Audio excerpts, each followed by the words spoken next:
හොඳයි. දැන් අපි සූදානම් වන්නේ අද දවසේ මේ මහජන සම්මන්ත්‍රණයේ අවසාන අංගයේ වෙත ලියුමකට.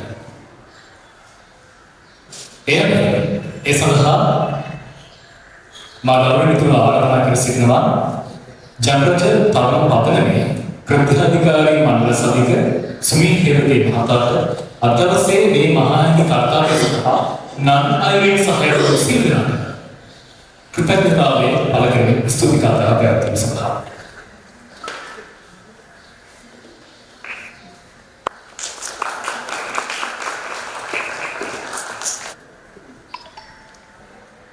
අතිපූජනීය මහා සංඝරත්නයේ අවසරයි පැමිණ සිටින සම්මානීය මුත්තේ අපහිතවත් මිත්‍රයනි අද අපි මේ කැපිටල් ප්‍රසාරයේදී ඉතාම සුවිශේෂ අරමුණක් අදනම් කරගෙන සුවිශේෂ කටයුත්තක් වෙලින් කැපවීමට අධිෂ්ඨාන කරගනිමින් මේ සුවිශේෂ සම්මානකරණය අපි අරගෙන පවත්වනු ලබන්නේ මට මතකයි අසුකේ මාසයේ කොළඹ පුස්තකාල හා ප්‍රලේඛන සේවා දෙපාර්තමේන්තුවේ ශ්‍රවණාගාරයේදී කොළඹ ප්‍රදේශයේ විද්‍යුතුන් ඇතුළු හිතවිතුරගේ සහභාගී මෙවැනිම සම්මානකරණයක් අපි පවත්වා තියෙනවා. පන්දන්නේ වර්තමානයේ අපේ රටේ සමාජයේ සහ අපිට අත්විඳින පවතින ඉරණම පිළිබඳ අපි විමසා බලන විට මෙවැනි සම්මන්ත්‍රණ දහස් කරලා අපේ රටේ පැවැත්විය තියෙනවා. අපි දන්නවා අපි අද සාකච්ඡාවක බඳුන්කලේ ලෝකෙ අපකොත නැහැ කියන මාතෘකාව යටතේ මම හිතන්නේ මේ රටේ යම් කිසි පුදුමය සත්‍යයක් තිබෙන කෙනෙකුට වර්තමානයේ අප රට කොතනද තියෙන්නේ කියන ඒ සිදුවීමේ කතාන්තරය හොඳටම පැහැදිලි වෙනවා. නමුත් අපේ රටේ යටියාවේ නැත්නම් ඉතිහාසයේ පිළිබඳ විමසා බලන විට පැහැදිලි වෙනවා. ක්‍රිස්තු පූර්ව යුගයේ සිටම අපි ලෝකයේ විශිෂ්ට ජාතියක් බවට පත් වෙලා ගියා. ක්‍රිස්තු පූර්ව යුගයේ ලෝකයේ විශිෂ්ට නිර්මාණ කරපු ජාතීන් විශ්වයට වඩා නැහැ. ඒ අතරේ ජාතියක් අපේ ජාතිය. ඒ නිසා අපිට පැහැදිලි වෙනවා අපි දෙන්න කොහොමද කියන කතා කරන්නේ. අද වුණ අපිට අවවාද අනුශාසනා දෙන ඒ වගේම අපිට මඟ පෙන්වන අපිට මුලින්ම පහසුකම් සපයන රටවල්ලිකා වනචාමී ජීවිතයක් ගත කරන සමයේ අපි උසස් මානව ලක්ෂණයන් ප්‍රකට කළ ජාතියක් බවට පත් වෙලා ඉන්නවා. අපි අධ්‍යාපනය පිළිබඳ කතා කරන විට ක්‍රිස්තු පූර්ව යුගයේදී අපේ විශ්වයේ ප්‍රකටකල උත්තර මූල්‍ය, කපාල මූල්‍ය, මහනිත් පාමුල්‍ය සහ වහ මූල්‍ය යන විවිධ විෂයන් උගන්වනු ලබන අධ්‍යාපන පීඨ හතර අපේ රටේ තිබිලා තියෙනවා ක්‍රිස්තු පූර්ව යුගයේ. අපේ රටේ විදේශ රටකට අධ්‍යාපනය ලබන්න යම් කෙනෙක් ගියා නම් ඒ ගියේ අරිදේව හාමුදුරුවෝ විතරයි ඉන්දියාවේ ආධාරවලින් ඒ අධ්‍යාපනය ලැබෙන්න සඳහා.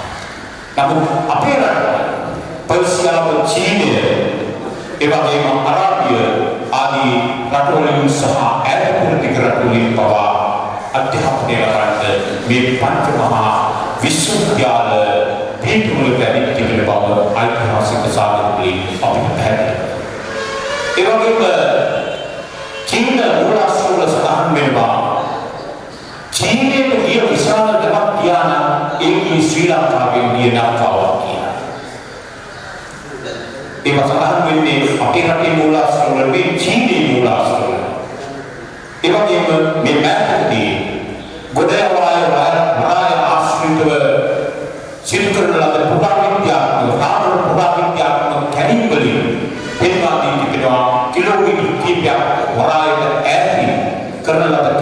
තුලදී විශාල නෞකාවක් සාගර පතුලේ තිබෙනවා. ඒ ශ්‍රී ලංකාවේ නිෂ්පාදනය කරපු නෞකාවක්. ඒ නෞකාව එක්ක මාතෘක වරාය එහෙම නැත්නම් ලෝකන්ද දීප්ත වරාය ගිය නෞකාවක් කියලා. ඒ විතරක් නෙවෙයි අපේ හැකියාවන් පිළිබඳ කල්පනා කරලා බලනකොට ලෝකේ බොහෝ ශිෂ්ටාචාර ගොඩනැගිලා තිබෙන්නේ ගංගා නිම්නාස්තික අපේ මන්දෝජාව ශිෂ්ටාචාර නයනින් ශිෂ්ටාචාරයන්ගේ ශිෂ්ටාචාරයන් විමසාවල් පිට වර්ෂයකට වතාවක් වහින මහා වර්ෂාවෙන් දෙකම්බද පිරියනකොට ඒ මොඩෙන් ගොඩනැගුණු ශිෂ්ටාචාරයක් තමයි ඒ රටවල තිබෙන්නේ. නමුත් අපේ රටේ ශිෂ්ටාචාරය ගොඩනගන්නේ කර්කශ භූමියක. අවුරුද්දට මාස 4ක් පමණ වර්ෂාව ලැබෙන වියලි දේශපාලන භූමියක තමයි අපේ ශිෂ්ටාචාරය ගොඩනගන්නේ. ඒ ශිෂ්ටාචාරයේ ගොඩනැගීමට ප්‍රධාන සාධකය වෙන්නේ අප විසින් නිර්මාණය කරපු ලද වැදගත්කම් කරගෙනයි එම ශිෂ්ටාචාරය ගොඩනැගෙන්නේ. ඒ වැව නිර්මාණය කිරීමේදී වුන් මුල් කාලයේ සිට පසවපුරුම වැඩි සිට අවසාන යුගයේ දක්වා නිර්මාණය කළ සෑම වැවක්ම එකම සම්ප්‍රදායක නිර්මාණය කරලා තිබෙනවා. ඒ සම්ප්‍රදාය තුළ තිබුණේ මුළු රටරට ප්‍රදේශයේම ජීවන පෝෂක ප්‍රදේශයක් බවට පත් කිරීමට අපේ පරණන් තුළ සත්‍යතාවය ඔවුන්ට හැකියාවක් ශක්තියක් තිබුණ බවයි අපිට පැහැදිලි. මේවා දකින්නකොට අපි එදා හිතන කොතනද කියන එක අපිට පැහැදිලි වෙනවා. ඒ වගේම ශ්‍රී ලාංකික වාදී ඉංජිනේරුවන් ඉන්දියාවේ කාශ්මීර ප්‍රදේශයේ වැවැදීම සඳහා ගිය බව අපේ වංශකතාවල සඳහන් වෙනවා. ඒ අපේ වංශකතාවල නෙවෙයි ඉන්දියාවේ කාශ්මීරයේ තියෙන රාජතරංගනී කියන වංශකතාවේ මේ පිළිබඳව සඳහන් වෙනවා.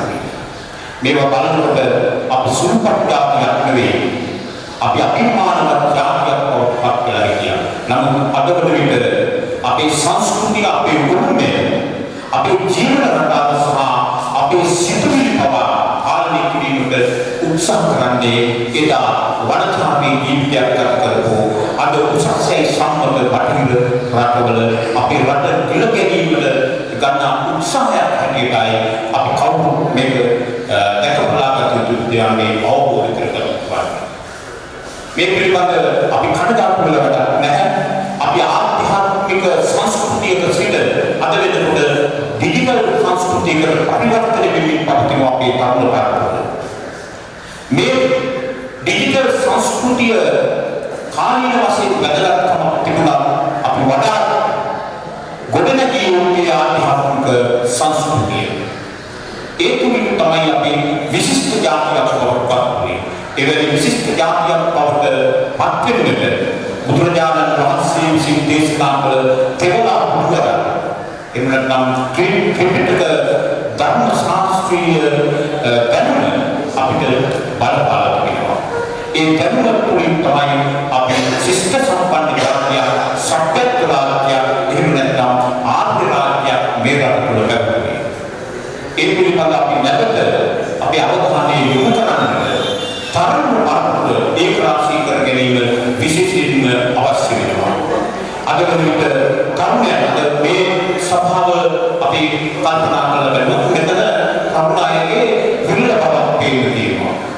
අපි නැවත මේ උත්සාහ කරන්නේ ජනරද තරුණ පරපුර ආරම්භ කරමින් අපි උත්සාහ කරන්නේ මේ රටේ තරුණ පරපුර තුළ මේ අපේ උරුමය අපේ විශිෂ්ටතාවය අපි ශිෂ්ට සම්පන්න ජාතියක් බවට පත් වුණේ අපි උසස් මානව ලක්ෂණයන්ගෙන් පිරුණු ජාතියක් බවට පත් වුණේ ඒ අතීත උරුමය අපේ මුතුන් මිත්තන් පරපුරෙන් පරපුරට ගෙන නිසා බව අපි අවබෝධ කරගන්නවා. ඒ නිසා අපි සියලු දෙනා දැඩි අධිෂ්ඨානයක් ඇති කරගන්න වෙනවා මේ රට තුළ නැවත ඒ ධර්මදීපය සියලු මිනිසුන්ට සියලු සත්ත්වයින්ට දියක් සැපක් නැතුව ජීවත් වෙන්නට පුළුවන් පරිසරයක් අපේ රට තුළ නිර්මාණය කර ගැනීමට අවශ්‍ය ඒ අතීත උරුමය නැවත මතු කරගෙන විශිෂ්ට ජාතියක් නැවත බිහි කරන්නට අපි මේ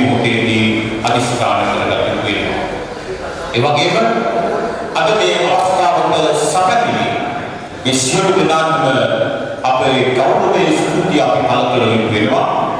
විශේෂයෙන්ම මහා විහාරවාසික ශ්‍යාමෝපාදී මහානිකායේ අස්කිරි පාර්ශ්වයේ ප්‍රධාන ලේඛකාධිකාරී ආචාර්ය අතිපූජනීය මැදගම ධර්මකීර්ති ශ්‍රී ධර්මාකන්ද හිමිපාණන් වහන්සේ සුදුම්බල රාජමහා විහාරාධිපති මැදගම ධම්මානන්ද නායක හිමිපාණන් වහන්සේ අපි ප්‍රථමයෙන්ම ස්තුතිවන්ත වෙනවා. කල්පිලායකවම මෙම අවස්ථාවට සැපෙමින මේ පිරිස තුළ යම්කිසි ආධ්‍යාත්මික ශක්තියක් ලබා දෙන්නට හැකිවන අපේ උන්වහන්සේගේ ඒ දේශුම පැවැත්වීම පිළිබඳව. ඒ වගේම දැන් මොහොතකට කලින් ඉතාමත් වටිනා දේශුමක් අපට ඉදිරිපත් කෙරුවා මහා විහාරවාසික ශ්‍යාමෝපාදී මහානිකායේ මල්ලක පාර්ශ්වයේ නියෝජ්‍ය ලේඛකාධිකාරී පූජනීය ඓතිහාසික දෙවනගල රජමහා විහාරයේ ඇතුළු විහාරගණයේ විහාරාධිපති පෙරාදෙණි විශ්වවිද්‍යාලයේ කතිකාචාර්ය රාජකීය පඬිත දර්ශනපති අතිපූජ්‍ය මහාවීර රාජගුරු ශ්‍රී ධර්මාකන්ද රත්නපාලාභිධාන නායක හිමිපාණන් වහන්සේට අපගේ නමස්කාර පූර්වක ගෞරවනීය ශක්තිය මේ මොහොතේදී පළකර සිටිනවා. ඒ වගේම අපගේ ආරාධනය පරිදි මේ වැඩම කළ අනුරාධපුර ගජපා විහාරාධිපති පූජ්‍ය පඬිත හකුරුවෙල චන්දාලෝක ස්වාමීපාදයන්න් වහන්සේට අපි ඊළඟට අපේ ගෞරවනීය ස්තුතිය දෙපාණකට පිරිනමනු ලබනවා. මහාචාර්ය සානන්ද සූරී ලේඛක NABS අමතුංග මැතිතුමනි ඔබතුමාට අපගේ ඊළඟ ස්තුතිය පළකර සිටිනවා. සෙන්කඩගල එක්සත් බෞද්ධ බල මණ්ඩලයේ සභාපති සිරිමියන් බණ්ඩාර වැලපිට මැතිතුමනි ඔබතුමාට අපගේ ගෞරවය මේ අවස්ථාවට සහභාගී වීම පිළිබඳව. ඓතිහාසික වලහන්ගොඩ ශ්‍රී මහා කතරගම දේවාලයේ බස්නායක නිලමේ ශ්‍රීමත් බණ්ඩාර වැලපිට මැතිතුමනි ඔබතුමාට අපගේ ගෞරවනීය ස්තුතිය මේ මොහොතේදී පළකර සිටිනවා. ඓතිහාසික අලවක්ගොඩ ශ්‍රී සුමන මහා දේවාලයේ බස්නායක නිලමේ තැන්පත් වාසන බණ්ඩාර කොළතුංග මැතිතුමනි ඔබතුමාට අපගේ ගෞරවනීය ස්තුතිය මෙම අවස්ථාවට සැපමෙනීම පිළිබඳව අපි පළකර සිටිනවා. උත්සවකදී ලංකා පදනමේ සභාපති වදිල විජේසිංහ මැතිතුමනි ඔබතුමාට අපි ඊළඟ ස්තුතිය පළකර සිටිනවා. මේ වටිනා සම්මානකට සහභාගී වීමට අප සමග එක්වීම පිළිබඳව. ජනරජ පදනමේ භාණ්ඩාගාරික ඉංජිනේරු නුවන් ලොරයිසු හේවා මැතිතුමනි ඔබතුමාට අපගේ ස්තුතිය ප්‍රථමයෙන්ම දේශනය පවත්වමින් අප තුළ යම්කිසි දැනුමක් ලබා දෙමින් ඒ දේශනය පැවැත්වීම පිළිබඳව ඔබතුමාට ස්තුතිවන්ත වෙනවා. ඒ වගේම අපි මේ අවස්ථාවේදී මෙම සම්මන්ත්‍රණ ශාලාව වෛද්‍ය දාන සමිතියේ කැපිටල් ශාලාව අප වෙනුවෙන් ලබා දීම පිළිබඳව එහි නිලධාරීන් මණ්ඩලයට අපගේ ගෞරවනීය ස්තුතිය පළකර සිටිනවා.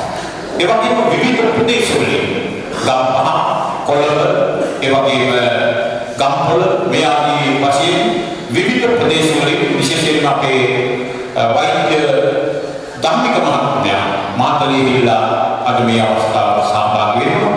අපි මේ සියලු දෙනාටම අපගේ ගෞරවනීය ස්තුතිය සෙනෙහසින් යුතුව පළ කරමින් අපි දැඩි අධිෂ්ඨානයක් මේ රට තුළ නැවත අනාදිමත් කාලයක සිට අපේ මුතුන් මිත්තන්ගේ ලෙයින් දහකින් පෝෂණය වී වූ උදාර මාතෘ භූමිය සුරක්ෂිත කර ගැනීමට ඒ උදාර මාතෘ භූමියේ උත්කෘෂ්ඨ ශිෂ්ටාචාරය වඩනගින්නට ඉවහල්වු බුදු සමය සුරක්ෂිත කර ගැනීමට අපි අධිෂ්ඨාන පූර්වකව මෙම ශාලාවෙන් නිකුයාමට සූදානම් වන ලෙස ඉල්ලමින් ඔබ සියලු දෙනාම ත්‍රිවිධ රත්නයේ ආශිර්වාදය ප්‍රාර්ථනා කරමින් මම නිහඬව ස්තුතියි.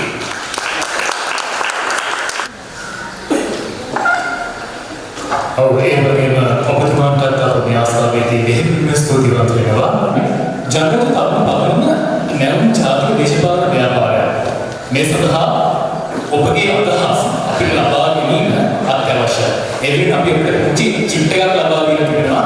අන්න ඒක පුරවලා අපිට ලබා දෙන්න කියලා අපි කාර්මික මතක් කරනවා. ඒ වගේම ඔබට තවත් අදහස් තිබෙනවා නම් අපගේ Facebook පිටුව තිබෙනවා ජනරජ තරුණ පදනම Facebook පිටුව හරහා අපත් සමග සම්බන්ධ වෙන්න කියලා අපි සියලු දෙනාටම සිහිපත් කරමින් ආර්ථික වශයෙන් ස්ථාවර සාමකාමී නිවහන අභිමානීය ශ්‍රී ලංකාව වෙනුවෙන් අපගේ වගකීම් ඉටු කරමු කියලා අපි මේ අවස්ථාවේ සිහිපත් කරමින් ඔබ සියලු දෙනාටම බෙහෙවින්ම සුවපත්වමි අදවසේ මේ වැඩ කටයුතු මෙතනින් නිමා කරනවා. ඔබ සියලු දෙනාටම කන්ද උඩරට දලදා සමිතියේ පිට ආශිර්වාදයේ ප්‍රාර්ථනා කරනවා.